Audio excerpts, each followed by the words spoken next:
Hello everyone and welcome back to another video from Wake&Tech. In this video, I'm going to show you how to redeem your points on Kwik Trip rewards. So let's get started right away. First of all, if you don't have the Kwik Rewards application on your device, open up the iOS App Store or the Google Play Store on your device and simply search for Kwik Trip application.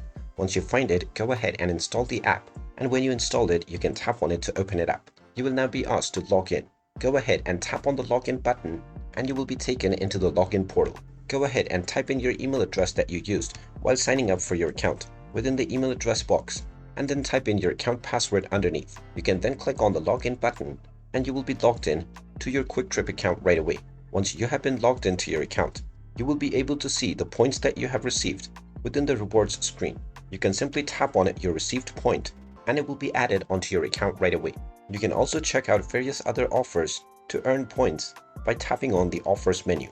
And there you have it. That is how easy it is to redeem your Kwik Trip points.